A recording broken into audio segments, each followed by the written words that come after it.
Hello everyone. मैं Manish Kumar M के bio के चैनल पे आपका फिर से एक बार स्वागत करता हूँ। नीट 2026 के लिए आज से हमारा नया वीडियो स्टार्ट हो रहा है, जिसमें हम लोग सॉल्व करेंगे एमसीक्यूज बॉटनी के लिए अलग और जूलॉजी के लिए अलग। आज पार्ट 1 बॉटनी का हम लोग शुरुआत कर रहे हैं, श्री गणेश कर रहे हैं, आरंभ कर रहे हैं, प्रारंभ कर रहे हैं। एम के बायो यूट्यूब चैनल पर मैं मनीष कुमार एक बार फिर से आपका स्वागत करता हूं, एक बार फिर से आपका अभिनंदन करता हूं और आपके गुड लक के साथ आपको ऑल द बेस्ट बोलते हुए मैं आगे बढ़ना चाहूँगा। हमारा बॉटनी सेक्शन में पहला सवाल एमसीक्यू के फॉर्मेट में देखने के लिए क्या है। सबसे पहला सवाल, which of the following type of root arise from parts of the plant other than the radicle. अब यहाँ पे बात आती है कि सबसे पहला चीज है कि ये जो क्वेश्चन कह रहा है कि रूट से अराइज होने वाले ऐसे प्लांट का नाम, ऐसे पार्ट्स का नाम बताएं जो, सॉरी, सीड से अराइज होने वाले ऐसे पार्ट का नाम बताएं जहां से रूट अराइज होता है।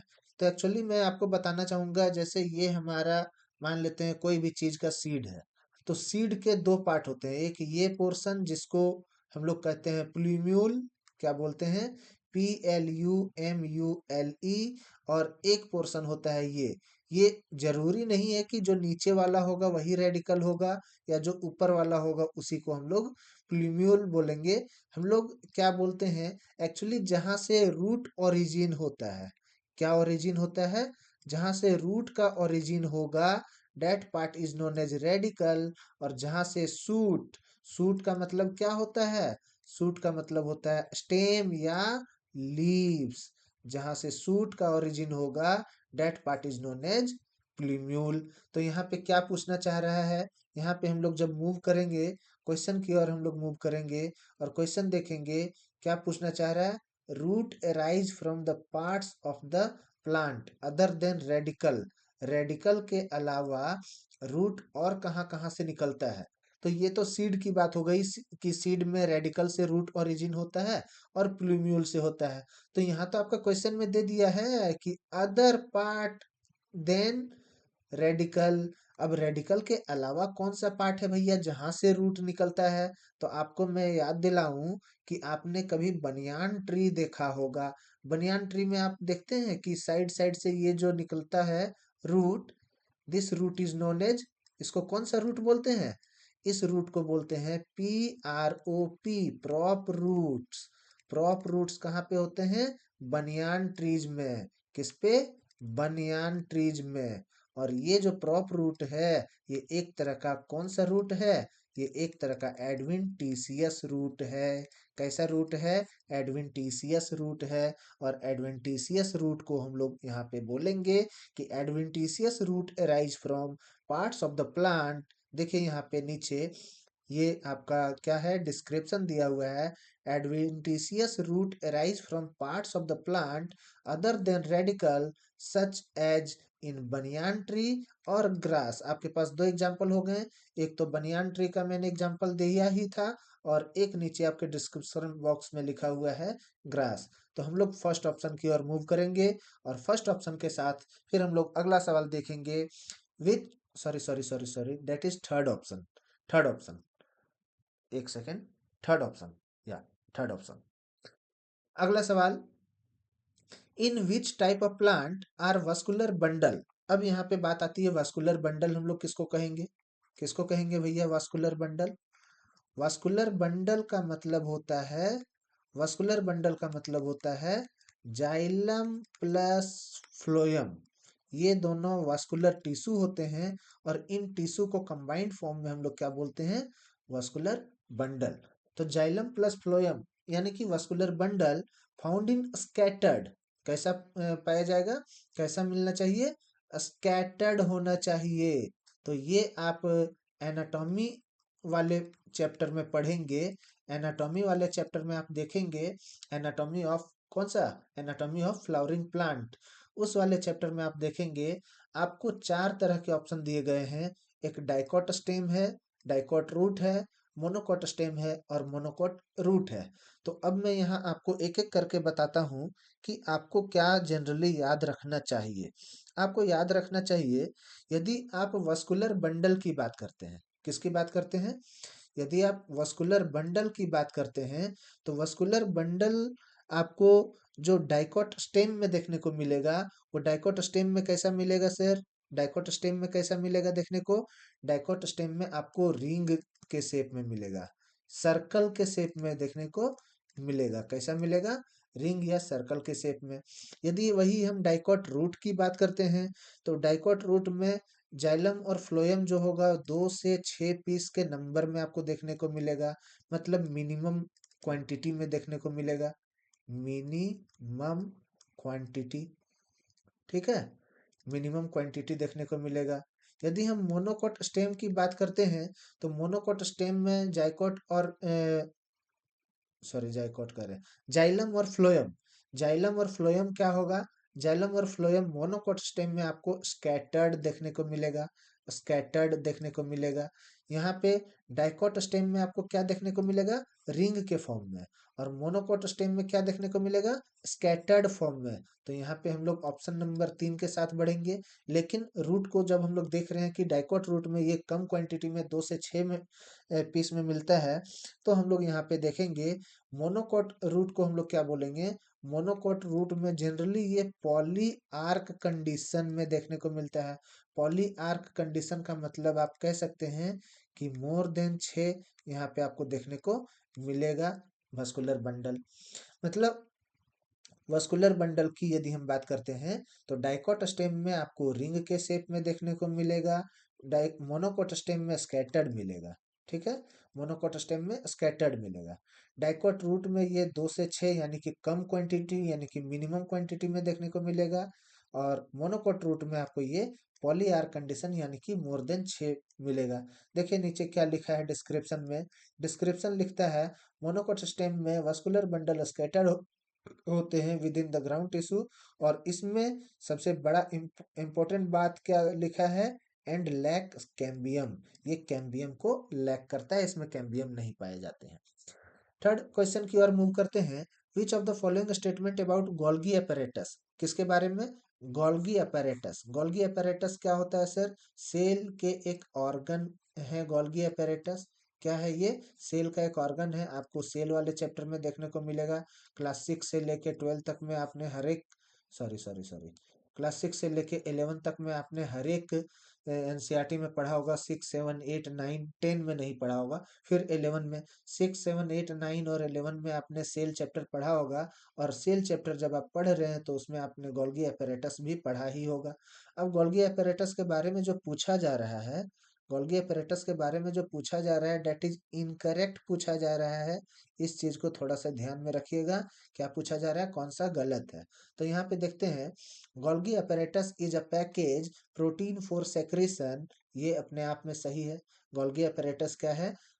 एक पैकेज प्रोटीन है, किसके लिए? सेक्रेशन के लिए। गोल्गी apparatus मॉडिफाई क्या करता है? प्रोटीन को फ्रॉम इंडोप्लाज्मिक रेटिकुलम, ये बिल्कुल सही जवाब है। गोल्गी apparatus जो है वो इंडोप्लाज्मिक रेटिकुलम से प्रोटीन को मॉडिफाई करने का काम करता है। गोल्गी apparatus प्रोड्यूसेस लाइजोसोम, बिल्कुल।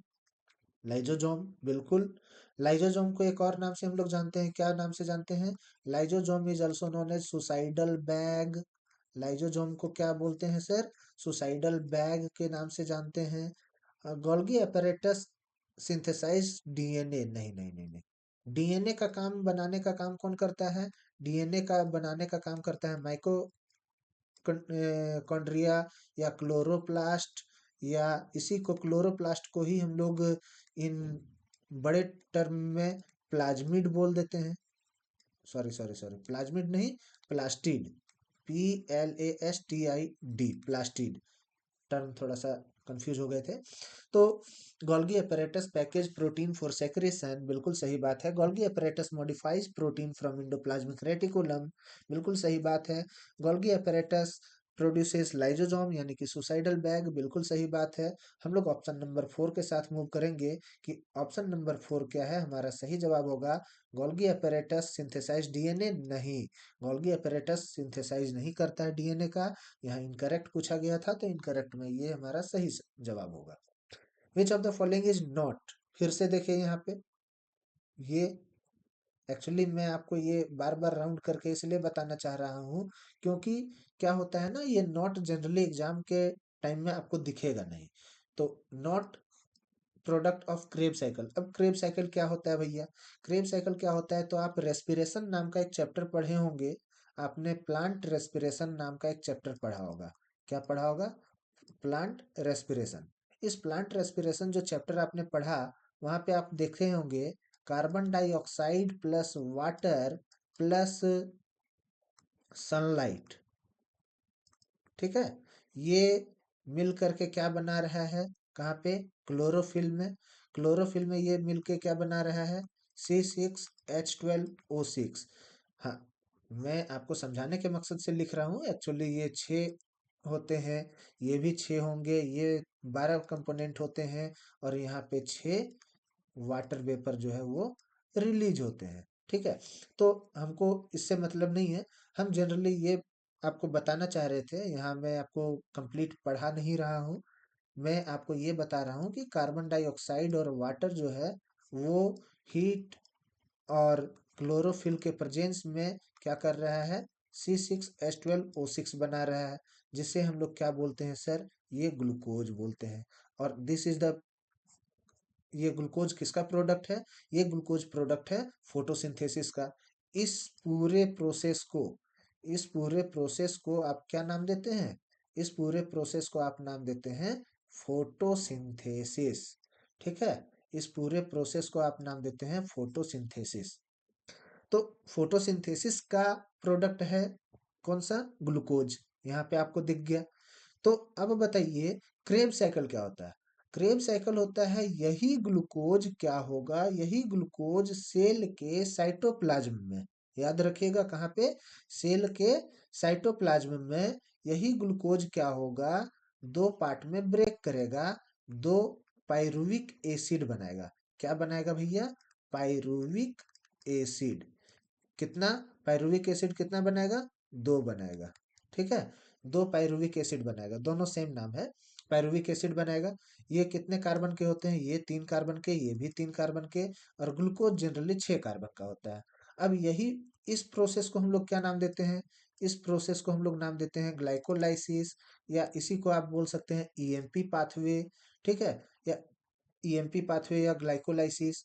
यही चीज आगे जाता है और ये एक लिंक रिएक्शन के माध्यम से होते हुए, लिंक रिएक्शन के माध्यम से होते हुए फिर ये पहुंचता है कहाँ पे, क्रेब साइकिल में। और क्रेब साइकिल कहाँ पे होगा, Krebs cycle, sorry sorry sorry, Krebs cycle कहाँ पे होगा, क्रेब साइकिल होगा न्यूक्लियस में। कहाँ पे होगा, क्रेब साइकिल होगा न्यूक्लियस में।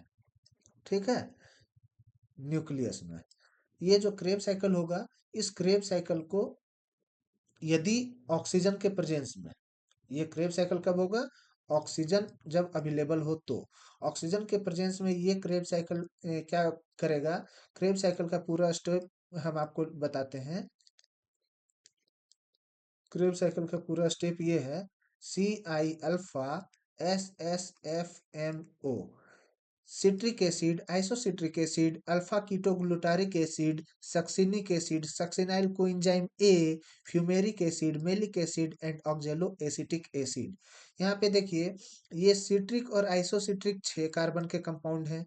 अल्फा कीटोग्लूटारिक जो है वो 5 कार्बन का कंपाउंड है। उसके बाद बाकी जितने भी हैं ये सभी 4 कंपाउंड कार्बन के कंपाउंड हैं। तो यहाँ पे क्या हो रहा है, 6 से 5 कार्बन आ रहा है, 5 से 4 कार्बन हो रहा है, इसका मतलब यहाँ पे कहीं ना कहीं कार्बन डाइऑक्साइड को ये रिलीज कर रहा होगा। लेकिन आपके ऑप्शन में कार्बन डाइऑक्साइड है नहीं, चलिए उसको इग्नोर करते हैं। यहाँ पे देखिए जब सक्सिनाइल कोएंजाइम ए से सक्सिनिक एसिड जब बन रहा है, तो इस जगह पे FADH2 ये रिलीज होता है। तो क्या आपको ऑप्शन नंबर 2 दिख गया, रिलीज होता हुआ दिख गया। उसके बाद जब आप यहाँ पे देखेंगे, ना ना ना ना ना, एक सेकेंड एक सेकेंड, ये सक्सिनाइल को एंजाइम ए के पास नहीं, ये फ्यूमेरिक से मैलिक जब बनता है तो FADH2 रिलीज होता है, ये दिख गया। CI के पास में NADH रिलीज होता है, यहाँ पे NADH रिलीज होता है, तो आपको NADH भी रिलीज होता हुआ दिख गया। और सक्सिनाइल को एंजाइम ए से सक्सिनिक एसिड जब बनता है तो यहाँ पे आपको जनरली GTP, एनिमल में या यदि प्लांट होगा तो ATP, GTP या ATP आपको रिलीज होता हुआ दिख रहा है। एनिमल है तो GTP और प्लांट है तो ATP रिलीज होता हुआ दिख रहा है। तो क्या आपको ATP भी रिलीज होता हुआ दिखा? और यहाँ पे हम लोग बात करते हैं, ये जो NADH बनता है, ये FADH2 बनता है या ATP जो बनता है, ये सभी कंबाइंड होकर के क्या होते हैं, ये सभी मैं आपको कहाँ पे लिख के बताऊं, इधर में कॉर्नर पे बहुत जगह है। ये NADH जो है, NADH जो है वो 3 ATP के बराबर का ATP फॉर्मेशन करता है। FADH2 जो है वो 2 ATP के बराबर एनर्जी देता है। और ATP या GTP, ये तो एक सिंगल ATP या GTP ही है, तो ये एक सिंगल ATP के बराबर देता है। तो ऐसे ऐसे करते हुए हम लोग इस चीज को आप को बताते हैं कि NADH जो है वो 3 ATP का फॉर्मेशन करता है, FADH 2 ATP का, और ATP और GTP जो है वो ATP तो है ही। तो ये सभी कंबाइंड करके, सभी का कैलकुलेशन करके, ये जैसे जितने नंबर ऑफ होते हैं टोटल, ग्लूकोज से ग्लाइकोलाइसिस बनना, ग्लाइकोलाइसिस से लिंक रिएक्शन होता है, लिंक रिएक्शन के बाद क्रेब साइकिल होते हैं। तो सभी पूरे कंप्लीट प्रोसेस में, ये कंप्लीट प्रोसेस में कितना, लगभग 36 या कहीं कहीं आपको 38 ATP बनता हुआ दिखेगा एक कंप्लीट साइकिल में। एक कंप्लीट साइकिल में 36 से 38 ATP आपको एक कार्बन ऑक्साइड प्लस H2O से जो एनर्जी बनता है वो कितना बनता है, 36 या 38 ATP बनेगा। तो मैंने आपको यहाँ पे पूरा कंप्लीट ग्लाइकोलाइसिस बताया, फोटोसिंथेसिस बताया, रेस्पिरेशन बताया, और रेस्पिरेशन में एरोबिक रेस्पिरेशन बताया ऑक्सीजन के प्रेजेंस वाला। अब पायरुविक एसिड यदि ऑक्सीजन नहीं हो तो क्या होगा? जब ऑक्सीजन नहीं होगा तो या तो ये लैक्टिक एसिड बनता है इन absence of oxygen. Oxygen oxygen जब नहीं होगा तो या तो ये लैक्टिक एसिड बनेगा, कहाँ बनेगा, हमारे मसल सेल में। आपको याद होगा बहुत सारे ऐसे समय होंगे, आप रेगुलर एक्सरसाइज करने नहीं जा रहे हैं और एक दिन अचानक से मूड बना और चल दिए एक्सरसाइज करने के लिए, तो क्या होता है उसके बाद आपके पैर में गुठली गुठली जम जाता है। जहाँ कहीं भी एक्सरसाइज करते हैं बाइसेप्स से, ट्राइसेप्स से, वहाँ ब्लड क्लॉट कर जाता है, और ये जो ब्लड क्लॉट करता है that is none other than lactic acid. इससे बचने का एक ही उपाय है कि आप जाइए और तुरंत या तो गर्म पानी से नहाइए, गर्म पानी से नहाइए, या फिर आप गर्म तेल, सरसों तेल गर्म करके मालिश कीजिए। ये आपका ऑटोमेटिक ठीक हो जाएगा, जो ब्लड क्लॉट हुआ है वो ठीक हो जाएगा। ये लैक्टिक एसिड का जो फॉर्मेशन होता है, ये लैक्टिक एसिड हमारे मसल सेल में होते हैं anaerobic, in absence of oxygen. ठीक है, इन अब्सेंस ऑफ ऑक्सीजन एक और प्रोसेस होता है जिस प्रोसेस को आप कहते हैं फर्मेंटेशन। किसके प्रेजेंट में? ईस्ट के प्रेजेंस में। इस प्रोसेस को हम लोग नाम देते हैं फर्मेंटेशन, फर्मेंटेशन नाम देते हैं। और यहाँ पे क्या होगा, यहाँ पे आपका अल्कोहल बनेगा, जो कि हम लोग बियर, वाइन, विस्की, शराब जो बनाते हैं, जो पीते हैं, उनको ये समझ में आएगा। ठीक है, तो यहाँ पे हम लोग सीधा एग्जांपल आते हैं, सीधा अब आंसर की ओर मूव करते हैं। Which of the following is not a product of Krebs cycle? मैंने पूरा कंप्लीट फोटोसिंथेसिस और रेस्पिरेशन आपको बताया। इस पूरे कंप्लीट फोटोसिंथेसिस और रेस्पिरेशन के माध्यम से आप समझ सकते हैं कि सिर्फ और सिर्फ फोटोसिंथेसिस में ग्लूकोज का फॉर्मेशन होता है, रेस्पिरेशन में कहीं पे भी ग्लूकोज का फॉर्मेशन नहीं होगा। तो हम लोग ऑप्शन नंबर डी की ओर मूव करेंगे।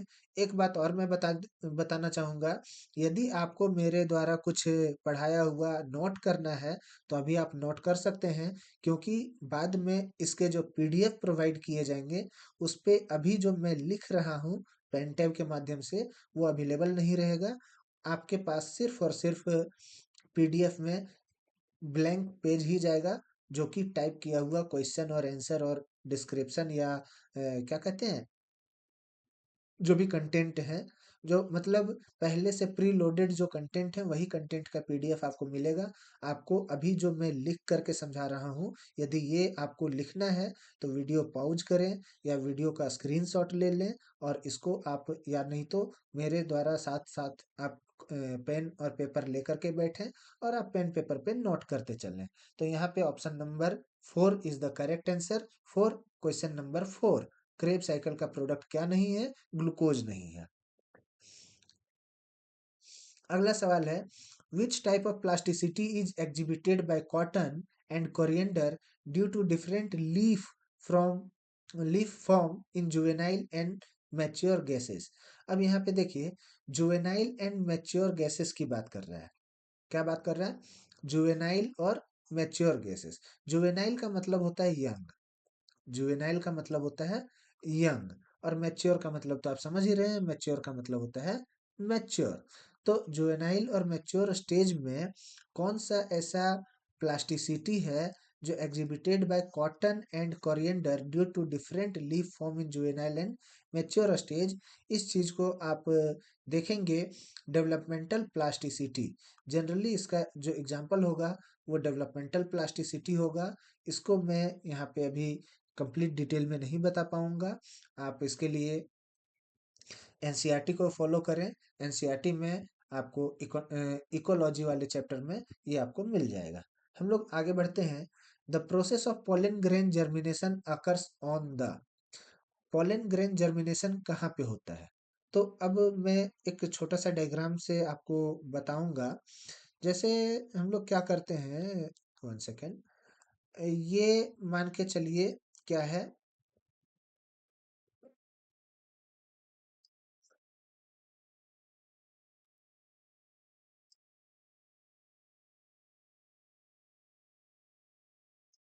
Female reproductive part of plant. Female reproductive part of plant है। फीमेल रिप्रोडक्टिव पार्ट में हम लोग इसको बोलते हैं style. Style, this one is known as stigma. Stigma यानी कि landing platform. This one landing platform stigma, ये जो लंबा वाला पोर्शन है इसको स्टाइल। और दिस वन इज ओवरी, और ओवरी के अंदर में ये जो पार्ट है इसको हम लोग कहते हैं ओव्यूल, या ओव्यूल को ही आप कहते हैं megaspore mother cell, MMC, या ठीक है, मतलब ओव्यूल। तो यहाँ पे हम लोग बात करते हैं, सॉरी सॉरी, ओव्यूल को मेगास्पोर बोलते हैं, ये मदर सेल नहीं बोलेंगे। ठीक है, ओव्यूल यानी कि मेगास्पोर। ठीक है, अब यहाँ पे बात आता है कि the process of pollen grain germination, जो भी पोलन ग्रेन आएगा वो बाहर से उड़ते हुए आएगा और आकर के लैंडिंग प्लेटफॉर्म स्टिग्मा पे वो क्या कहता है, लैंड करेगा, और यहीं पे वो जर्मिनेट करना स्टार्ट कर जाता है। यहीं पे वो जर्मिनेट करना स्टार्ट हो जाता है। इसलिए यहाँ पे हम लोग क्या बोलेंगे, the process of pollen grain germination occurs on the stigma. ठीक है, हम लोग आगे बढ़ते हैं क्वेश्चन नंबर 7 की ओर। Which of the following, which of the following is an example of incomplete dominance? कौन सा एग्जाम्पल पूछ रहा है ये एग्जाम्पल पूछ रहा है भैया इनकम्प्लीट डोमिनेंस का। किसका?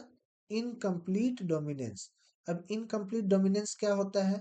तो देखिए, जनरली हम ब्लड ग्रुप की यदि बात करते हैं, तो ब्लड ग्रुप जैसे किसी के पास ए है, किसी के पास बी है, या किसी के पास ओ है। यहाँ पे हम देखेंगे आई ए या आई ए जीन यदि है तो उसका ए ब्लड ग्रुप होगा। आई ए या आई ओ ब्लड ग्रुप है तो उसका भी ब्लड ग्रुप ए होगा।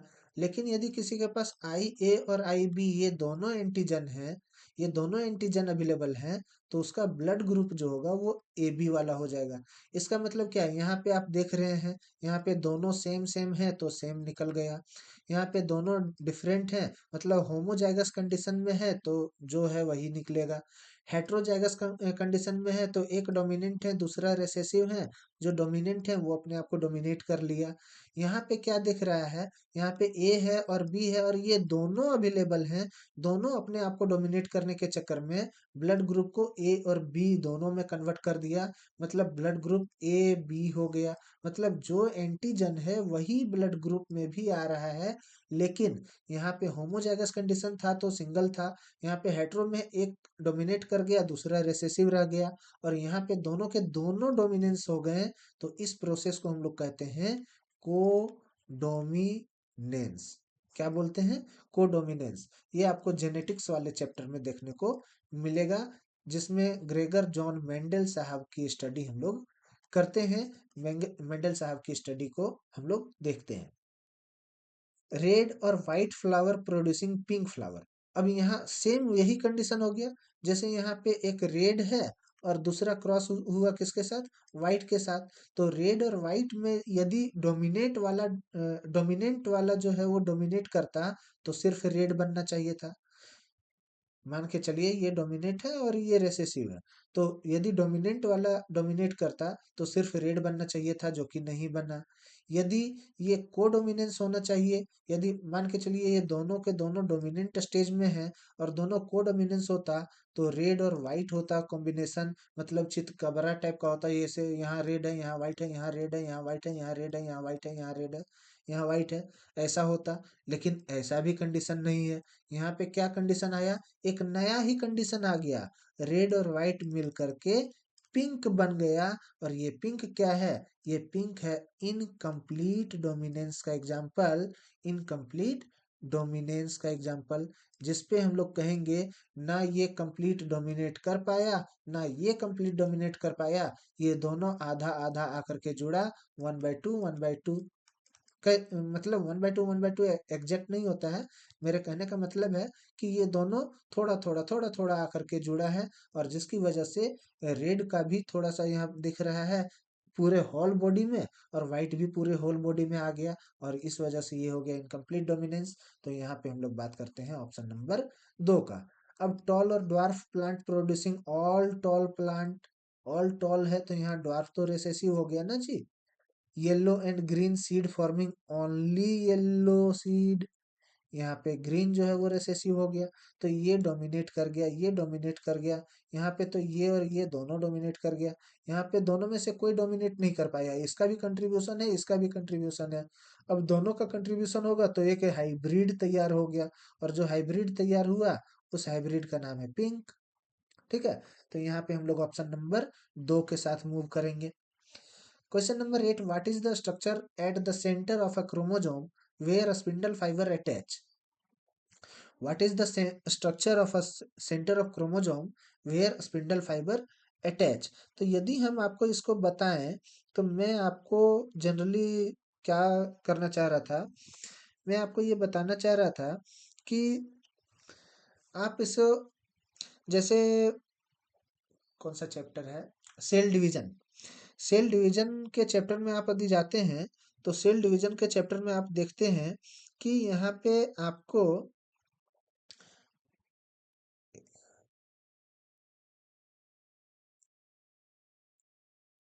यहाँ पे आपको जनरली 4 चीजें देखने को मिलेंगी। क्या क्या देखने को मिलेगा? एक सेंट्रोमियर, हाँ सॉरी, टीलोमियर है, सेंट्रोमियर है, क्रोमेटिड है और न्यूक्लियोलस है। What is the structure at the centre of a chromosome where spindle fibre attach?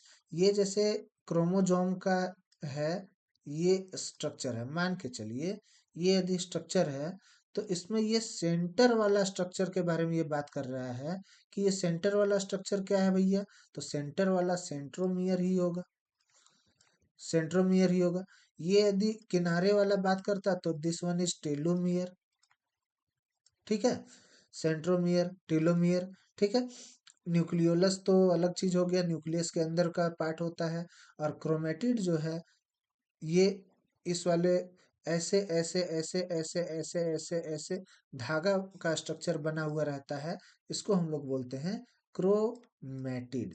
तो सेंटर वाला जो पोर्शन है इसको हम लोग सेंट्रोमियर के नाम से जानते हैं। यहाँ ऑप्शन नंबर बी के साथ हम लोग चलेंगे और ऑप्शन नंबर बी हमारा, ऑप्शन नंबर 2 हमारा सही जवाब होगा। Which part of monocot seed protect the plumule. अब देखिए मोनोकॉट सीड का कौन सा पार्ट है जो प्लूम्यूल को प्रोटेक्ट करेगा। तो अभी सबसे पहला ही सवाल मैंने आपको बताया था, जैसे ये एक सीड है, ठीक है। सीड है तो सीड में जहां से सूट का ओरिजिन हो रहा है, यानी कि स्टेम और लीफ का ओरिजिन हो रहा है, that part is known as plumule. Seed का वो पोर्शन जहां से रूट का ओरिजिन हो रहा है, that part is known as radicle, ठीक है। तो अब हम लोग बात करते हैं कि कौन सा ऐसा पार्ट है जो इसको प्रोटेक्ट करने का काम कर रहा है। तो यहाँ पे देखिए RHIZ है, मैं आपको याद करने की ट्रिक बता रहा हूँ। राइजा, कहीं भी यदि आपको ये टर्म दिखे राइजा, राइजो, ठीक है, तो आप समझिए, अच्छा दोनों राइजो हो गया, राइजा राइजो, जहां कहीं भी दिखे तो आप ये मान के चलिए दिस वन इज रूट। क्या हम बोलना चाह रहे थे, मतलब ये रूट को क्या कहता है, डिनोट करता है, ठीक है। जहां कहीं भी ये बात आ रहा है रूट को ये डिनोट करने का काम करता है। और कॉलियोप्टाइल है तो ये प्लूम्यूल को डिनोट करने का काम करेगा, प्लूम्यूल को डिनोट करने का काम करेगा। एल्यूरोन लेयर है तो ये प्रोटीन का काम करेगा, जहां कहीं भी एल्यूरोन नाम आया तो ये प्रोटीन का आप बात मान मान के चलिए कि ये प्रोटीन के बारे में कुछ बताना चाह रहा है। स्क्यूटेलम है तो स्क्यूटेलम जो है ये एक मोनोकॉट सीड में स्पेशली पाया जाता है। ये मोनोकॉट सीड का एक पार्ट होता है, ठीक है। तो ये स्क्यूटेलम मोनोकॉट सीड का ही एक पार्ट होता है। ये आपको मोनोकॉट सीड का एक यूनिक फीचर भी है। तो अब यहाँ पे हम लोग बात करते हैं which part of monocot seed, monocot seed का कौन सा पार्ट है जो प्लूम्यूल को प्रोटेक्ट करने का काम कर रहा है। तो यहाँ हम लोग ऑप्शन नंबर सी के साथ मूव करेंगे। Option number C, coleoptile plumule को प्रोटेक्ट करने का काम करेगा, कोलियोराइजा रेडिकल को प्रोटेक्ट करने का काम करेगा, ठीक है।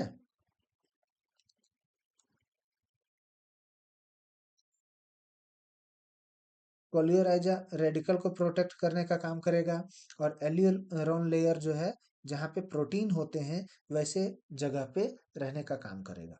Which branch of biology deal with classification. देखिए क्या है, classification, nomenclature, identification of organism. ये कौन सा ब्रांच है जो क्लासिफिकेशन, नोमेनक्लेचर, आइडेंटिफिकेशन को डील कर रहा है। ये आप कौन सा जगह देखेंगे, taxonomy. Taxonomy is the systematic study, taxonomy is the systematic study of a taxon. Taxon total कितने होते हैं, टैक्सॉन टोटल 7 होते हैं।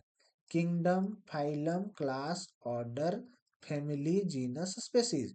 इसको हम लोग कैसे याद करते हैं सर, इसको हम लोग कैसे याद करते हैं, तो आप इसको बोल सकते हैं क, पी को बोल सकते हैं क, प, ठीक है। COF को कॉमन टर्म में आप बोल सकते हैं कॉफी, ठीक है। जी से आप बोल सकते हैं जरूरी, और सबसे लास्ट में स्पेसिस होता ही है, सबसे छोटा एस, ठीक है। आगे आप एक लगा दीजिए अपनी मर्जी से, ट्रिक बनाने के लिए, ट्रिक बनाने के लिए आप एक लगा दीजिए अपनी मर्जी से। और देखिए नीट का ये फेवरेट सवाल है सर, नीट का ये फेवरेट सवाल है कि वो आपको दे देगा kingdom, phylum, class, order, family, family, class, order, phylum, kingdom, genus, species, family, order, kingdom, species, family, species, phylum, family, genus, kingdom. अब बताइए इन चारों में से सीक्वेंस वाइज कौन सा अरेंज है, ठीक है। इन चारों में से आपको बताना है कि सीक्वेंशियली कौन सा अरेंज है। तो उसमें बच्चे कंफ्यूज हो जाते हैं कि किसके बाद क्या था। तो मैं आपको एक छोटा सा ट्रिक बता रहा हूँ, एक कप कॉफी जरूरी से, एक कप कॉफी जरूरी है, तो एक कप कॉफी जरूरी है का मतलब है के से किंगडम, प से फाइलम, कॉफी का मतलब क्लास, ऑर्डर फैमिली, जरूरी का मतलब जीनस और स्पेसीज। तो kingdom, phylum, class, order, family, genus, species. देखिए यहाँ पे kingdom, phylum, class, order, family, है ना, है ना। तो this one is the correct answer. तो ऐसा ही आपको याद रखना है।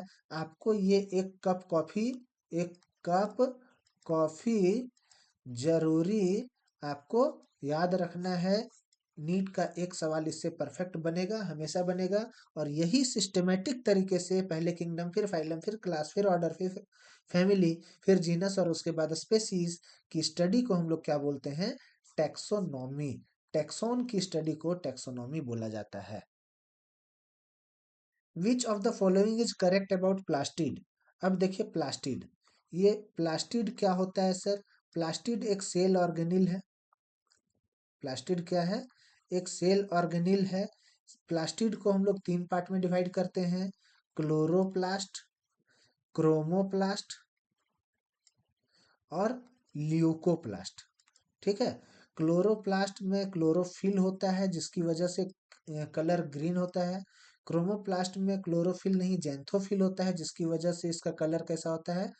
ऑरेंज या रेड या येलो आप कह सकते हैं। ठीक है। और ल्यूकोप्लास्ट में प्रोटीन स्टोरेज का काम होता है और इसलिए इसका कलर वाइट या फिर आप कलरलेस कह सकते हैं। कैसा?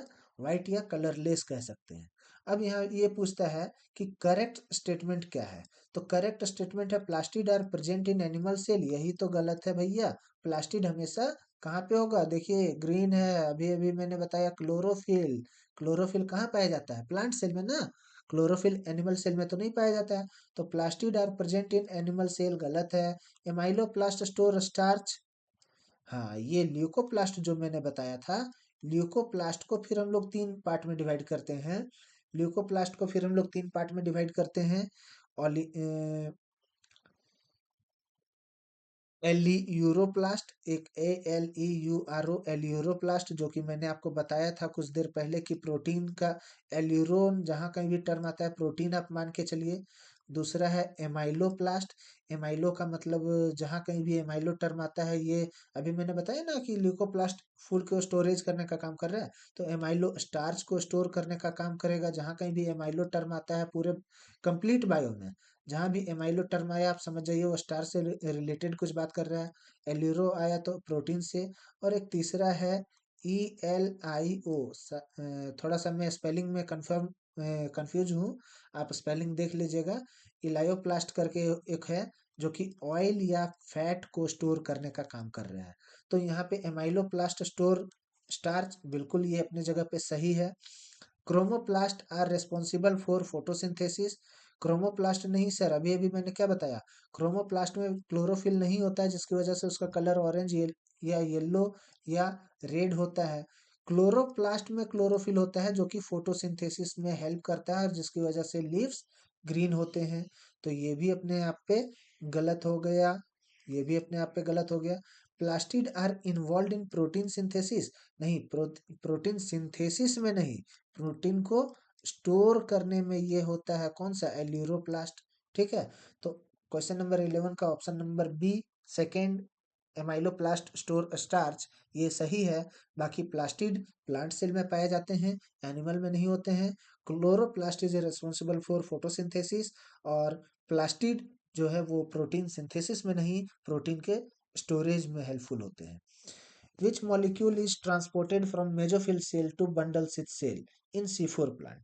यदि हम C4 प्लांट की बात करते हैं तो C4 प्लांट में जनरली हम दो टाइप के सेल की बात करेंगे। C4 प्लांट का जो लीफ होता है उस लीफ में जनरली हम दो टाइप के सेल की बात करते हैं। दो टाइप का सेल होता है। एक होता है मेजोफिल सेल और एक होता है बंडल शीथ सेल। तो मेजोफिल सेल जो होता है वो पैरेनकाइमा के बने हुए होते हैं। किनके? पैरेनकाइमा के। बंडल शीथ सेल जो है उनमें जनरली डार्क रिएक्शन होता है। और डार्क रिएक्शन होता है तो जाहिर सी बात है,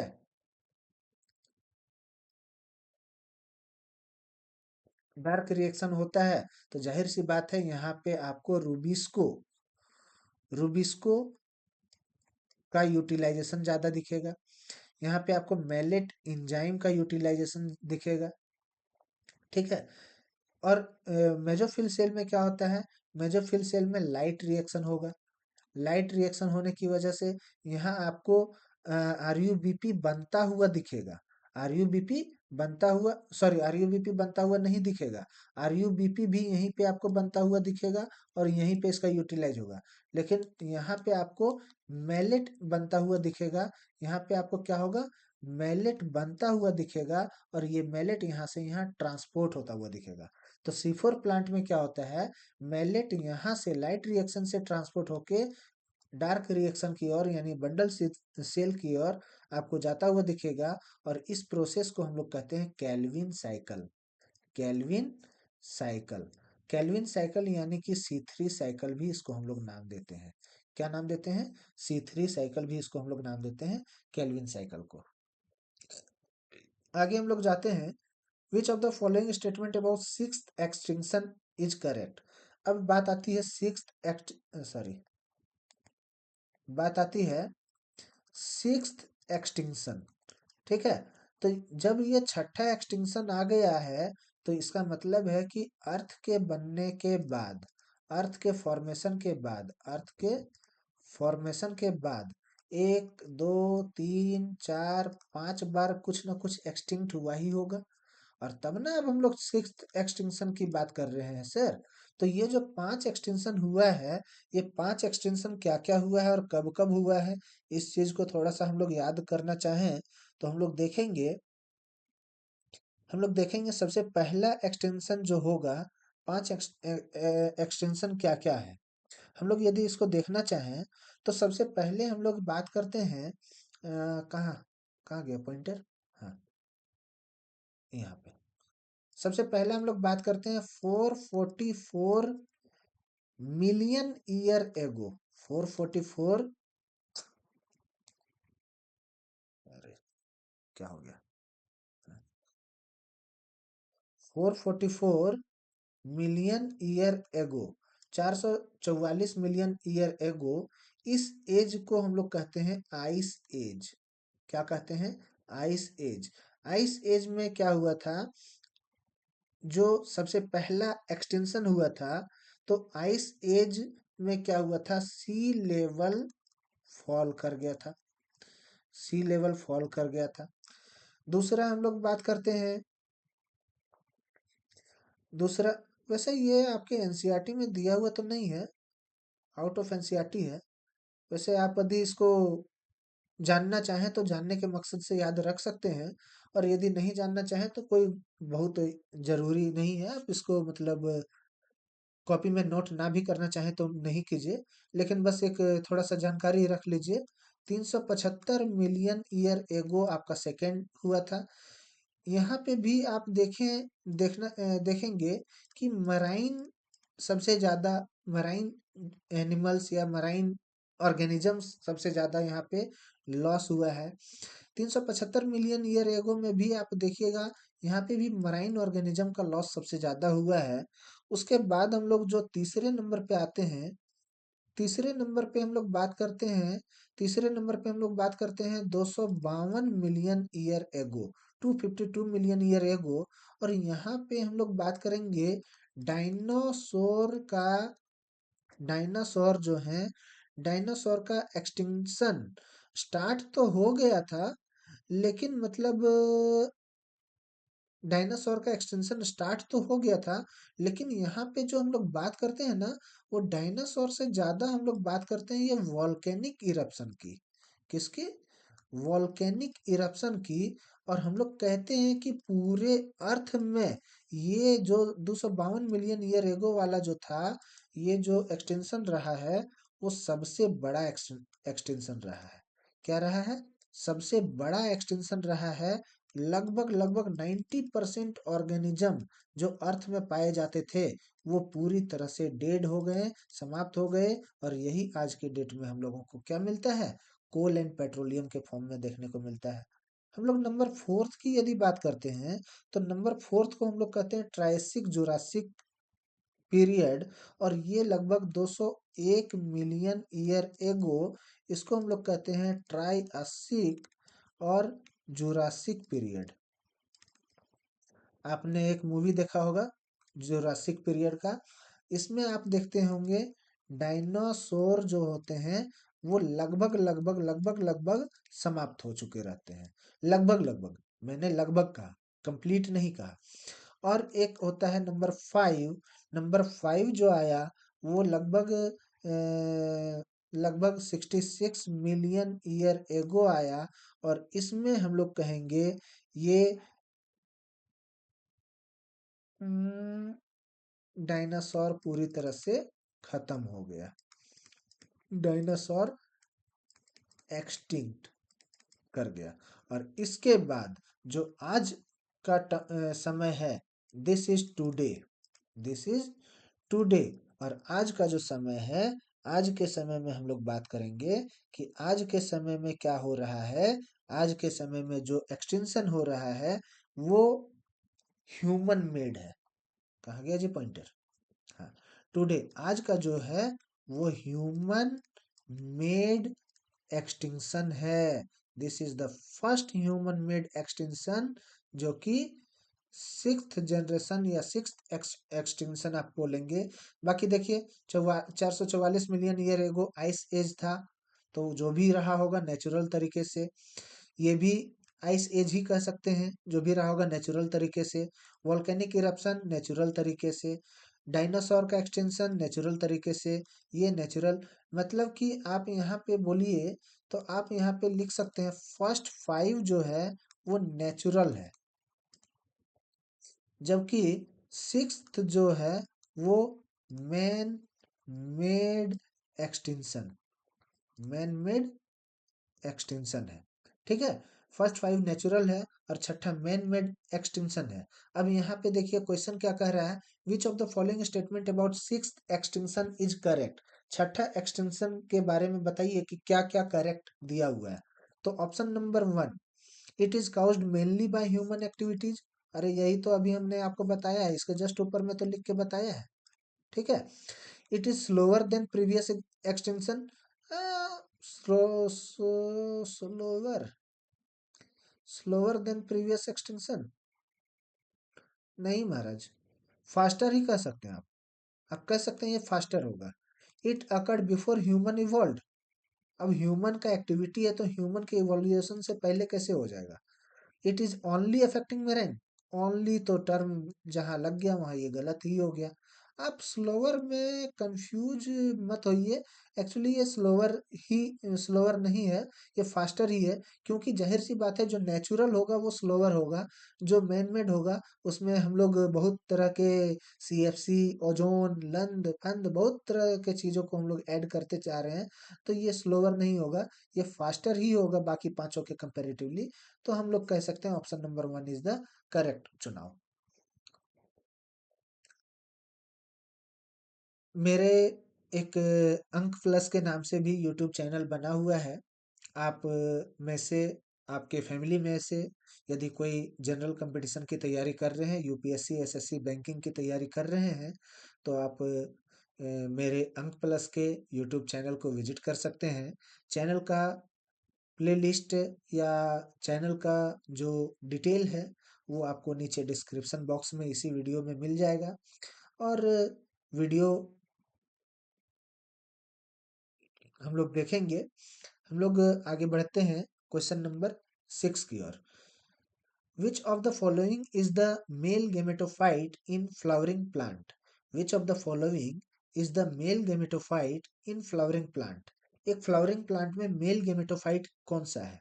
अब देखिए यदि हम फ्लावरिंग प्लांट की बात करते हैं, क्या बात करते हैं, फ्लावरिंग प्लांट की बात करते हैं, तो फ्लावरिंग प्लांट जो होता है वहां से हम निकालेंगे फ्लावर को। ठीक है, फ्लावरिंग प्लांट से हम निकालेंगे फ्लावर को। अब फ्लावर के जनरली दो पार्ट होते हैं, एक होता है रिप्रोडक्टिव पार्ट और एक होता है non reproductive part. Reproductive part में दो पार्ट होते हैं, एंड्रोसियम और गाइनोसियम। और नॉन रिप्रोडक्टिव पार्ट में क्या होता है, कोरोला, कोरोला, एक सेकेंड, पेटल्स और सेपल्स। जिसको आप कैलिक्स और कोरोला के नाम से जानते हैं। स्पेलिंग देख लीजिएगा, कैलिक्स और कोरोला के नाम से जानते हैं। तो यहाँ पे बात आती है, रिप्रोडक्टिव पार्ट पूछा है ना, विच of the following is male gametophyte, mail gametophyte in flowering plant. तो मेल की बात कर रहा है, मतलब ये एंड्रोसियम की बात कर रहा है। अब यहाँ बात आती है कि एंड्रोसियम तो खुद नहीं है। एंड्रोसियम जो मैंने अभी आपको बताया, ये क्या है, ये एक मेल रिप्रोडक्टिव पार्ट है। ये मेल रिप्रोडक्टिव पार्ट क्या बनाता है, ये एंजियोस्पोर बनाएगा। क्या बनाएगा, एंजियोस्पोर या माइक्रोस्पोर बनाएगा, माइक्रोस्पोर बनाएगा। ये माइक्रोस्पोर क्या बनाएगा, ये माइक्रोस्पोर पोलन ग्रेन बनाएगा। ठीक है, और ये पोलन ग्रेन जो है, ये एंजियोस्पोर, यहाँ पे आप कह सकते हैं माइक्रोस्पोर मदर सेल। जैसे कि मैं अभी कंप्लीट आपको नहीं ना पढ़ा रहा हूँ, मैं आपको ये बता रहा हूँ बस समरी की तरह से। तो आप इसको कह सकते हैं माइक्रोस्पोर, माइक्रोस्पोर मदर सेल। तो मेल रिप्रोडक्टिव पार्ट है ये, एंड्रोसियम मेल रिप्रोडक्टिव पार्ट है। यहाँ से एक माइक्रोस्पोर मदर सेल बनेगा। ये माइक्रोस्पोर मदर सेल से माइक्रोस्पोर बनेगा। माइक्रोस्पोर मदर सेल से पोलन ग्रेन बनेगा। ये माइक्रोस्पोर मदर सेल कहाँ से आता है, ये सॉरी, एरो इधर होना चाहिए। ये माइक्रोस्पोर मदर सेल कहाँ से आता है, तो ये मेल रिप्रोडक्टिव पार्ट जो है वो दो पार्ट में डिवाइड होते हैं, एक एंथर और दूसरा स्टिग्मा। ठीक है, तो ये जो एंथर है, वो एंथर आपको प्रोवाइड करेगा माइक्रोस्पोर मदर सेल। ये माइक्रोस्पोर मदर सेल माइक्रोस्पोर देगा, और माइक्रोस्पोर आपको पोलन ग्रेन प्रोवाइड करेगा। और this pollen grain is known as male gametophyte, यानी कि मेल गेमेट। ठीक है, what is the purpose of test cross, test cross का पर्पस क्या है, what is the purpose of test cross in genetics. तो जेनेटिक्स में आप देखते हैं, टेस्ट क्रॉस में हम लोग क्या करते हैं, जैसे जो हेट्रोजाइगस, हेट्रोजाइगस जो है, उस हेट्रोजाइगस के condition, sorry sorry sorry sorry, मतलब जो फिनोटाइपिक डोमिनेंट है, जो फिनोटाइपिक डोमिनेंट है, वो डोमिनेंट होमोजाइगस डोमिनेंट है या हेट्रोजाइगस डोमिनेंट है, उसको आइडेंटिफाई करने के लिए हम लोग क्या करते हैं, एक ड्वार्फ से क्रॉस करवाते हैं, होमोजाइगस ड्वार्फ से क्रॉस करवाते हैं। यदि ये होमोजाइगस टॉल रहा, तो होमोजाइगस टॉल रहने का मतलब है ये सारा का सारा टॉल ही बनाएगा। मतलब यहाँ पे आप कह सकते हैं ऑल डोमिनेंट फिनोटाइप शो करेगा। और यदि ये हेट्रोजाइगस टॉल रहा, तो हेट्रोजाइगस टॉल होने की वजह से ये क्या करेगा, ये या तो हेट्रोजाइगस टॉल बनाएगा या तो ड्वार्फ बनाएगा, कैपिटल टी स्मॉल टी से और स्मॉल टी से। तो या तो ये टॉल बनाएगा या तो ये ड्वार्फ बनाएगा, और इसका रेशियो जो रहेगा वो 50-50 का रेशियो रहेगा परसेंटेज में। यानी कि 1:1 का रेशियो रहेगा, यानी कि 2:2 का रेशियो रहेगा, यानी कि 4:4 का रेशियो रहेगा, यानी कि सेम का रेशियो रहेगा। तो हम लोग यहाँ पे आइडेंटिफाई करना चाह रहे हैं, कौन सी, क्या चीज, जीनोटाइप ऑफ एन इंडिविजुअल। ठीक है, जो भी हमारे पास इंडिविजुअल है, उस इंडिविजुअल के जीनोटाइप को आइडेंटिफाई करने के मकसद से हम लोग क्या करते हैं, टेस्ट क्रॉस करते हैं। आगे बढ़ते हैं, which of the following statement about genetic disorder is correct. Genetic disorder, यदि हम जेनेटिक डिसऑर्डर की बात करें, यदि हम जेनेटिक डिसऑर्डर की बात करें, तो आप जेनेटिक्स जो चैप्टर आप देख रहे हैं, जेनेटिक्स चैप्टर में आपको दो तरह के डिसऑर्डर देखने को मिलेंगे, एक जेनेटिक डिसऑर्डर और एक मेंडेलियन डिसऑर्डर। ठीक है, तो जेनेटिक डिसऑर्डर में हम लोग यहाँ पे बात करते हैं कि जनरली हम लोगों को एनसीईआरटी जो बताता है, एनसीईआरटी हम लोगों को बताता है एक डाउन सिंड्रोम। एनसीईआरटी क्या बताता है, Down syndrome. Down syndrome is caused by trisomy of chromosome number 21, chromosome number 21, 18 नहीं होगा। दूसरा Turner syndrome, Turner syndrome results from an extra Y chromosome. नहीं सर, एक्स्ट्रा नहीं, क्रोमोसोम वाई होता ही नहीं है, X0+44। ठीक है। क्रोमोजोम वाई इसमें होता ही नहीं है। 44 तो ऑटोजोम हो गए हैं, सेक्स क्रोमोजोम में सिर्फ एक्स रहेगा और 0 हो जाएगा। Klinefelter syndrome is caused by double X Y chromosome pattern. बिल्कुल, ये 44 ऑटोजोम प्लस एक्स एक्स और वाई, और उसकी वजह से हम लोग इसको बोलते हैं गाइनेकोमेस्टिया। क्या बोलते हैं? गाइनेकोमेस्टिया, मतलब मेल बॉडी में एक्स और वाई होने की वजह से मेल है, मेल बॉडी में फेमिनिन कैरेक्टर का आना, एक एक्स्ट्रा एक्स कैरेक्टर का आना। और this one is the correct. Haemophilia is autosomal recessive character, autosomal recessive. ठीक है, ठीक है। हम लोग आगे बढ़ते हैं। Which plant growth regulator promote rapid internode elongation in deep water rice plant. अब डीप वाटर राइस प्लांट में कौन सा प्लांट ग्रोथ रेगुलेटर, आप प्लांट ग्रोथ रेगुलेटर की यदि बात करते हैं तो प्लांट ग्रोथ रेगुलेटर में आपने दो टाइप देखा होगा। एक होता है जो क्या करता है, ग्रोथ को प्रमोट करता है। एक होता है ग्रोथ को रेस्ट्रिक्ट करता है। ग्रोथ को प्रमोट करने वाले ऑक्जिन,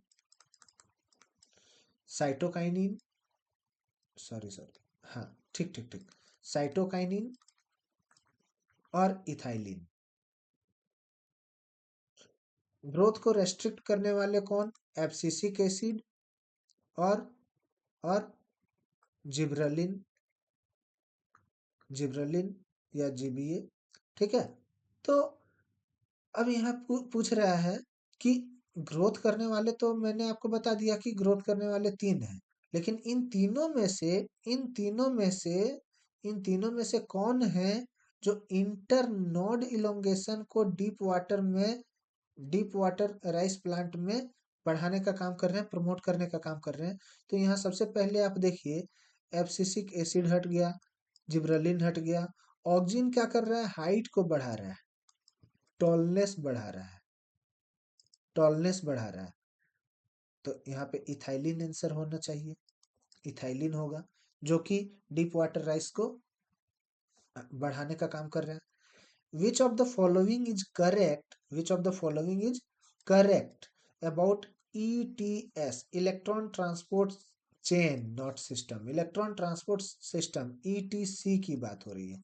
ईटीसी में क्या पूछ रहा है? Which of the following is correct about the etc, it occurs in cytoplasm, cytoplasm में ये होता है? नहीं। इलेक्ट्रॉन ट्रांसपोर्ट सिस्टम जो है, इलेक्ट्रॉन ट्रांसपोर्ट चेन जो है, वो साइटोप्लाज्म में नहीं, माइटोकॉन्ड्रिया में होगा, न्यूक्लियस में होगा। ठीक है। कहाँ पे होगा? कहाँ पे होगा? जिसको आप पावर हाउस के नाम से जानते हैं। पावर हाउस किसको जानते हैं? माइटोकॉन्ड्रिया ना। किचन के नाम से जानते हैं, किसको जानते हैं? क्लोरोप्लास्ट ना। तो इन सब में होगा। Oxygen act as final electron acceptor, बिल्कुल बिल्कुल बिल्कुल बिल्कुल, ऑक्सीजन ही तो है जो फाइनल इलेक्ट्रॉन एक्सेप्टर है। ATP synthesize using substrate level photo, अरे ATP synthesize using substrate level phosphorylation, बिल्कुल गलत है। It does not require proton gradient, अरे भैया रिक्वायर होगा, नहीं होगा तो फिर इलेक्ट्रॉन को एक्सेप्ट कौन करेगा? फाइनल इलेक्ट्रॉन एक्सेप्टर कौन है? ऑक्सीजन ही तो है। तो ऑक्सीजन कौन है? प्रोटॉन ग्रेडियंट ही तो है। हम लोग क्या बोलते हैं? ऑक्सीजन -2 चार्ज है। -2 चार्ज क्या हुआ?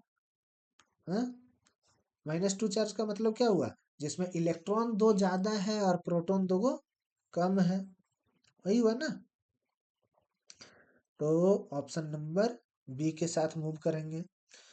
Which phase of mitosis involves, which phase of mitosis involves chromosomal condensation. Mitosis का कौन सा फेज है जिसमें क्रोमोजोमल कंडेंसेशन होता है? तो क्रोमोजोमल कंडेंसेशन को यदि आप देखना चाहें तो आप यहाँ पे बात कर सकते हैं, प्रोफेज, मेटाफेज, एनाफेज। अब आप बताइए कि ये प्रोफेज, मेटाफेज, एनाफेज आपने कहाँ पढ़ा है? तो आपने इसको पढ़ा है सर सेल, आपने इसको पढ़ा है सेल डिवीजन वाले चैप्टर में। सेल डिवीजन वाले चैप्टर में आपने पढ़ा है प्रोफेज, मेटाफेज, एनाफेज, टेलीफेज, पीएमएटी। पहले 2015 से पहले 2014 तक, इन एक्सक्लूडिंग 2013 को छोड़ करके, उसके पहले पूरा एग्जाम क्या हुआ है, 2014, 12, 11, 9, 10, 8, 7 जो भी हुआ है, उसमें क्या होता था, all India pre medical test होता था। तो ये ऑल इंडिया को हटाइए, यहाँ पे पीएमटी में आप जाइए, पीएमटी बीच में एक ए लग गया, प्री मेडिकल टेस्ट। ठीक है, प्रोफेज, मेटाफेज, एनाफेज और टीलोफेज। यही आपका एक छोटा सा ट्रिक मैंने आपको बताया है कि एक सीक्वेंस याद रखने के लिए। अब यहाँ पे आपको याद रखना है कि प्रोफेज में क्या हुआ था। तो प्रोफेज में जो एक कॉमन टर्म में बताना चाहूंगा, एक सिंगल टर्म, मैं यहाँ आपको पढ़ा नहीं रहा हूँ, बस आपको एमसीक्यू का प्रैक्टिस करवा रहा हूँ, इसलिए बहुत ज्यादा मैं आपको नहीं बताऊंगा। प्रोफेज में क्या होता है, क्रोमोजोमल कंडेंसेशन हो जाता है। प्रोमो और यहाँ पे विजिबल हो जाते हैं। यहाँ पे क्या होते हैं, क्रोमोजोम विजिबल होते हैं, देखने लायक होते हैं, कंडेंस होते हैं, कंडेंसेशन हो जाता है इनका, एक जगह पे इकट्ठा हो जाते हैं। ठीक है, दो जो सिस्टर क्रोमेटिड है, दो जो सिस्टर क्रोमेटिड है दो जो सिस्टर क्रोमेटिड हैं, वो सेंट्रोमियर के साथ ज्वाइंट कर जाते हैं। क्या, ज्वाइंट विद सेंट्रोमियर। ठीक है, मेटाफेज एक मिडिल फेज है। मेटाफेज क्या है, एक मिडिल फेज है, और इसलिए आप यहाँ कहेंगे कि यहाँ पे ये एक मिडिल फेज है, मिडिल फेज है। तो यहाँ पे क्या होगा, सेंट्रो सेंट्रोमियर। ठीक है, या आप कह सकते हैं, ज्यादा परफेक्ट होगा, क्रोमोजोम। क्रोमोजोम इक्विटोरियल हो जाता है। इक्विटोरियल हो जाने का मतलब सेंटर में आ जाता है। सेंटर में आने का मतलब मिड में आ जाता है, मिडिल में आ जाता है। ठीक है, एनाफेज, नाम से ही पता चल रहा है, ए बोले तो अपार्ट, दोनों मिडिल से अपार्ट हो जाते हैं, अपार्ट फ्रॉम मिड। और टीलोफेज का मतलब है, टीलोफेज का मतलब हम लोग क्या बोलते हैं, टीलो का मतलब हम लोग क्या बोलते हैं, उसको क्या बोलते हैं, किनारा, सबसे बाहरी किनारा, मतलब टिप, मतलब आउटर, ना आउटर बोलना सही नहीं रहेगा, टिप आप समझ जाइए ना। टिप का मतलब क्या हो गया, एकदम सबसे बाहरी किनारा पे आकर के अरेंज हो जाता है, अरेंज्ड ऑन टॉप। ठीक है, या फिर साइड। ठीक है, तो यहाँ पे ये पूछ रहा है क्रोमोसोमल कंडेंसेशन जो हो रहा है, वो कौन सा पार्ट में हो रहा है, एनाप्रोफेज में हो रहा है। हम लोग बात करते हैं, which of the following describes palmately compound leaf. Palmately compound leaf कौन सा डिस्क्राइब कर रहा है भैया, पाल्मेटली कंपाउंड लीफ। हम लोग बात करते हैं, जो लीफ होते हैं, लीफ के दो पार्ट होते हैं, एक होता है कंपाउंड, कंपाउंड लीफ, और एक होता है सिंपल लीफ। ठीक है, कंपाउंड लीफ को भी हम लोग दो पार्ट में डिवाइड करते हैं, एक पाल्मेटली और दूसरा पिन्नेटली। ठीक है, ये देखिए, यदि हम किसी लीफ की बात करते हैं, ठीक है, उस लीफ का जो ये वाला पोर्शन गया, इसको क्या नाम देते हैं हम लोग, बीच में गया, ठीक है, क्या नाम देते हैं, कमेंट करके बताइएगा। यदि ये पूरा पैरेलल इस तरह से जा रहा है, एक दूसरे के पैरेलल जा रहा है, क्या, लीफलेट्स। लीफलेट्स जो होते हैं, लीफ के जो वेन्स होते हैं, लीफ के जो वेन्स होते हैं, वो एक दूसरे के पैरेलल यदि जा रहा है, तो ऐसे लीफ को हम लोग बोलते हैं सिंपल लीफ। यदि हमारे पास कोई ऐसा लीफ है, अरे ये लीफ तो नहीं बना, पेन टैब में आदत नहीं है डायग्राम बनाने का, इसलिए आप इसको बस मान के चलिए कि मैं आपको बता रहा हूँ। ठीक है, यदि कोई ऐसा लीफ बना, जिस पे नेटवर्क बन रहा है, वेन और वेनलेट्स का नेटवर्क बन रहा है इस पे। ठीक है, कोई ऐसा लीफ बना जिसपे वेन और वेनलेट्स का नेटवर्क बन रहा है, तो इसको हम लोग कंपाउंड लीफ बोलेंगे। ठीक है, अब ये कंपाउंड लीफ दो तरह के हुए, एक नेटवर्क वाला, और ये कैसा कंपाउंड लीफ हुआ, पिन्नेटली कंपाउंड लीफ, जिसका एग्जाम्पल क्या है भैया, एग्जाम्पल है नीम। और एक ऐसा लीफ हुआ, पाम बोले तो हाथ, ये आपका हुआ हाथ, ये आपका हुआ अंगूठा, ये आपका हुआ index finger, middle finger, ring finger, और ये सबसे छोटी स्मॉल वाली, सबसे छोटी उंगली, स्मॉल फिंगर।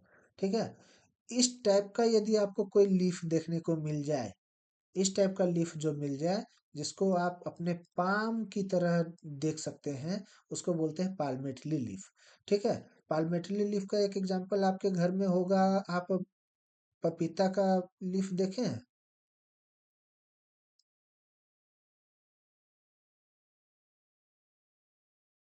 पपीता का लीफ पाल्मेटली का एग्जांपल हो सकता है।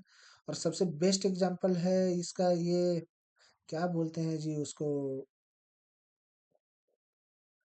मतलब आप समझ गए ना, कोई लीफ यदि आपको ऐसे ऐसे ऐसे ऐसे करके दिख रहा हो, ऐसे ऐसे करके कोई लीफ दिख रहा हो, तो आप इसको पाल्मेटली लीफ बोल सकते हैं। मैं एक्चुअली एग्जांपल इसका, हाँ देखिए, तो यहाँ सिल्क और कॉटन का तो एग्जांपल दिया हुआ है ही, सिल्क और कॉटन का एग्जांपल तो दिया हुआ है ही। पाल्मेटली लीफ के एग्जांपल हैं सिल्क और कॉटन के leaf.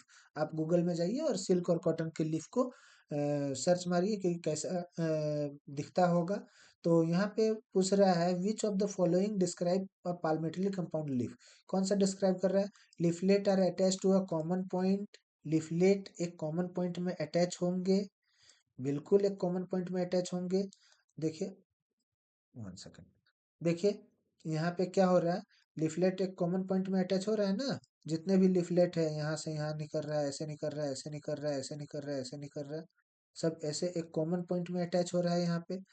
Leaflets are arranged along a central axis, नहीं, सेंट्रल एक्सिस में ये यहाँ पे हो रहा है। लीफ ब्लेड इज अनडिवाइडेड, नहीं, ये इसमें सिंपल में आपको दिख रहा है लीफ ब्लेड अनडिवाइडेड है।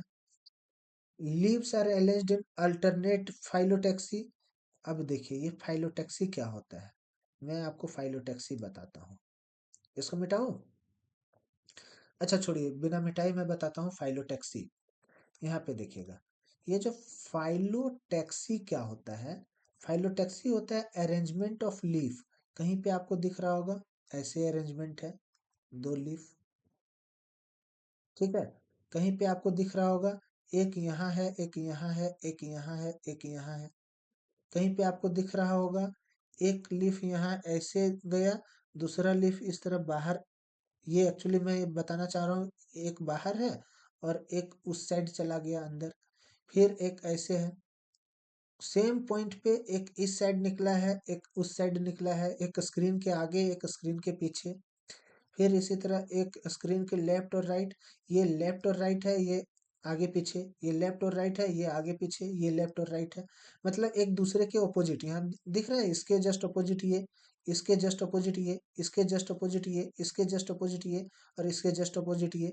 यहाँ पे दिख रहा है इसके अपोजिट में खाली है, इसके अपोजिट में खाली है, मतलब एक दूसरे के अल्टरनेट है। यदि ये लेफ्ट साइड में निकला है तो इसके बाद वाला राइट में निकलेगा, इसके बाद वाला लेफ्ट में निकलेगा, इसके बाद वाला राइट में निकलेगा, ये दोनों एक दूसरे के साथ में है। तो इसको भी आप कहेंगे अपोजिट, और इसको भी आप कहेंगे अपोजिट, और इसको आप कहेंगे अल्टरनेट। ठीक है, तो फाइलोटैक्सी यही होता है जिसमें लीफ का अरेंजमेंट, फाइलोटैक्सी मतलब फाइलम, फाइलम मतलब क्या हुआ, लीव्स। ठीक है, और टैक्सी बोले तो टैक्सोन, टैक्सी बोले तो टैक्सोन, टैक्सी का मतलब टैक्सोन, टैक्सोन का मतलब सिस्टमेटिक। अभी अभी कुछ देर पहले हमने इस क्वेश्चन को बताया ना, टैक्सी मतलब टैक्सोन, टैक्सोन का मतलब सिस्टमेटिक अरेंजमेंट। तो ये बताना चाह रहा है कि लीव्स का अरेंजमेंट किस हिसाब से है, लीव्स के अरेंजमेंट को देखते हुए हम लोग बोलेंगे अपोजिट, अल्टरनेट, फिर से अपोजिट, और एक होता है हॉल, और एक कौन सा होता है, फाइलोटैक्सी का ही टाइप में आपको बता रहा हूँ यहाँ पे, जहाँ पे आंसर लिखा हुआ है उसके ऊपर में एक होता है होल्ड। ये होल्ड जो होते हैं, स्पेलिंग आप देख लीजिएगा, WHORLED होता है, RLED। होल्ड जो होता है, स्पेलिंग देख लीजिएगा, एनसीईआरटी में दिया हुआ है। होल्ड जो होता है उस पे क्या होता है, एक कॉमन पॉइंट से ही इस तरह करके लीफ निकलता है तीन चार, ठीक है। तो ऐसे करके लीफ निकलता है। तो आप देख लीजिएगा, फाइलोटैक्सी अलग होता है। तो मैं आपको जनरली ये बताना चाह रहा था कि अपोजिट, अल्टरनेट, अपोजिट और होल्ड, ये अपोजिट दो हैं, दोनों के अलग अलग नाम हैं। आपको एनसीईआरटी में दिया हुआ नहीं है, इसलिए मैं बताना नहीं चाह रहा था, नहीं तो इसके दोनों के अलग अलग नाम है। ठीक है। तो आप यहाँ पे ऑप्शन नंबर ए के साथ हम लोग मूव करेंगे। और मैं देखना चाह रहा हूँ कि लगभग सवा घंटे की वीडियो हमारी हो चुकी है, इसलिए क्वेश्चन तो हमारे पास बहुत सारे थे, लगभग 45 क्वेश्चंस हैं हमारे पास। अ, हर एक वीडियो के लिए मैंने 45 क्वेश्चन बना करके रखा हुआ है। और जब तक आपका नीट का एग्जाम नहीं होता है, तब तक मैं बॉटनी के मोर देन 20 वीडियोज, यानी कि लगभग 10,000 क्वेश्चन, सॉरी, लगभग 1,000 क्वेश्चन बॉटनी के और लगभग 1,000 क्वेश्चन हमारे पास जूलॉजी के हैं, अवेलेबल हैं। मैं खुद से इसे तैयार किया हूँ, मैंने खुद से इसे बनाया है। तो बहुत सारे क्वेश्चंस हैं हमारे पास। आप हमारे वीडियो को विजिट कर सकते हैं। बॉटनी, जूलॉजी दोनों आपको एम के बायो चैनल पे ही दिख जाएगा, प्लेलिस्ट आपको नीचे वीडियो के डिस्क्रिप्शन बॉक्स में मिल जाएगा। मैंने आज पहला वीडियो बनाया है बॉटनी का। जूलॉजी का वीडियो कल आपका अपडेट हो जाएगा, आपके प्लेलिस्ट में दिखना शुरू हो जाएगा कल से। और उसके बाद इसी तरह के बहुत लंबा वीडियो हो गया है, इसलिए मैं सारे क्वेश्चन को नहीं ले पा रहा हूँ।